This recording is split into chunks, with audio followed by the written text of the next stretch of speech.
kegiatan job matching hari ini memang kita tempatkan di SMK YPM 7 ya, Kecamatan Tarik. Ini sudah dari yang kesekian titik yang sudah kita laksanakan. Tadi sudah kami sampaikan, kita ada tahun ini ada 30 titik dan itu sudah terselenggara sudah hampir lebih dari separuh. Ini secara angkanya saya mungkin agak lupa ya, tapi sudah lebih dari separuh sudah kita laksanakan kegiatan. Targetnya berapa, Bu? Kalau targetnya kita kalau target tahun 2022 kita ada 30. Ada 30 dan mungkin sudah terselenggara 20 lebih ya, 25 lebih lah.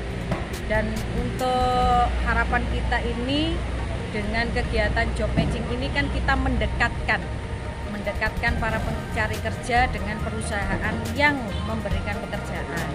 Sehingga anak-anak kita ini bisa mengenal lebih dekat bagaimana dunia industri, bagaimana dunia usaha itu, dan dia bisa mengukur potensi kemampuannya untuk lebih baik. Dan kalau misalkan dia ingin diterima kan berarti memang skillnya harus siap sesuai dengan yang diharapkan dari perusahaan-perusahaan.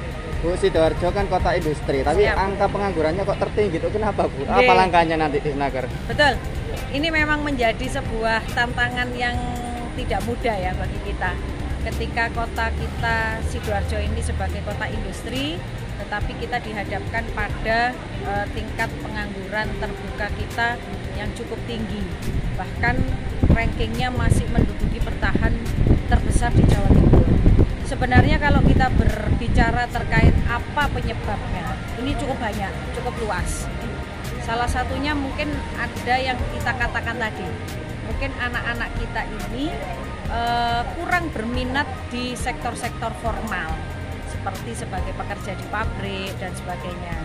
Sehingga kita berharap selain mereka kita dekatkan dengan dunia industri, kita juga memberikan edukasi, advokasi kepada anak-anak kita untuk selalu menjadi wirausaha, untuk menjadi seorang entrepreneur atau para wirausaha baru muda yang nantinya diharapkan anak-anak ini bisa memberikan lapangan pekerjaan bagi orang lain, seperti itu.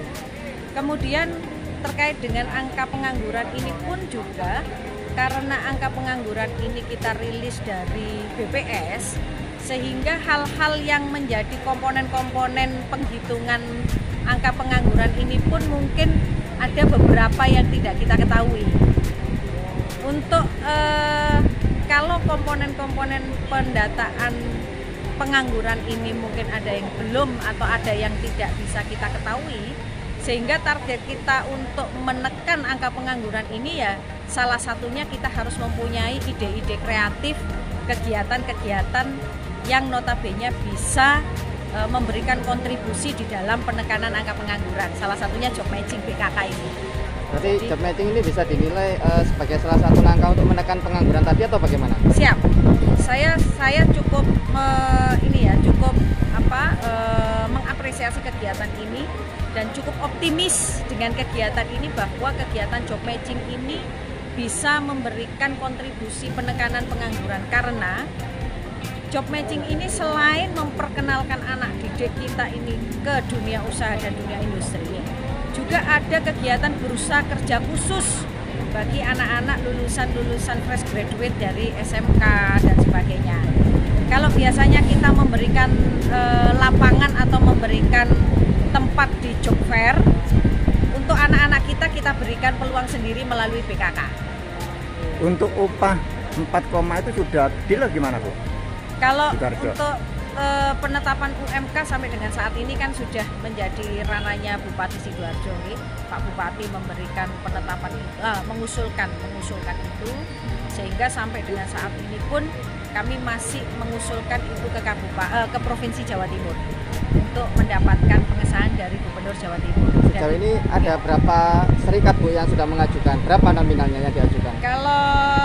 Kalau serikatnya kita ada 28, yang terdaftar di Kabupaten Sidoarjo ada 28. Sesuai dengan usulan mereka mengusulkan dengan indikasi kenaikan 13%.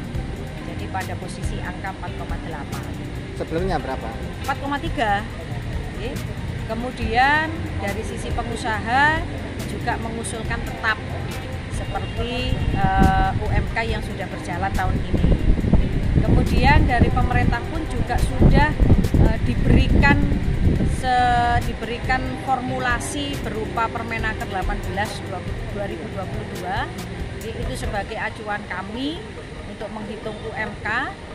Di sana ada koring angka 0,1, 0,2, 0,3 sehingga pada saat pengusulan ini juga harus disesuaikan dengan situasi kondisi. Karena di Permenaker itu sudah jelas disebutkan bahwa penetapan indeks alfa itu harus mempertimbangkan produktivitas dan perluasan kesempatan kerja. Kalau TPT-nya Kabupaten Sidoarjo tinggi, ini pun juga harus menjadi pemikiran ketika harus menetapkan UMK itu. 4,8 kalau menurut jenengan gimana Bu? Tinggi atau seperti apa? Kalau menurut kacamata kita, nggih. Tapi kalau kita tidak bisa memberikan perspektif begitu ya, yang bisa merasakan kan pengusaha ya. Kalau dilihat dari sudut pengusaha ya mungkin terlalu tinggi kan begitu. Tapi kalau perspektifnya mereka mungkin ini sebuah kewajaran misalkan begitu. Oleh karena itu pemerintah ini kan berada di tengah-tengah sebagai jembatan. Kalau Pak Bupati mengatakan kita ini sebagai jembatan. Jadi kita juga ditarik ke kiri, ditarik ke kanan dengan kepentingan-kepentingan yang berbeda. Dan sebagai jembatan ini kan kita harus memberikan sesuatu yang bijaksana. Jadi tidak menguntungkan salah satu pihak dan tidak merugikan salah satu pihak. Seperti itu. Artinya usulan itu sudah sampai ke gubernur atau bagaimana Bu? Kalau usulan kita aturkan ke provinsi dulu. Nah, provinsi kan ada Dewan Pengupahan, sama seperti kabupaten kota. Provinsi pun juga ada Dewan Pengupahan. Nah, untuk Dewan Pengupahan inilah yang nantinya mempunyai peran untuk mendiskusikan dan mengkoordinasikan serta merumuskan usulan-usulan UMK dari kabupaten kota. Seperti itu. Siap. Terima kasih Bu. Siap, matur nuwun sanget.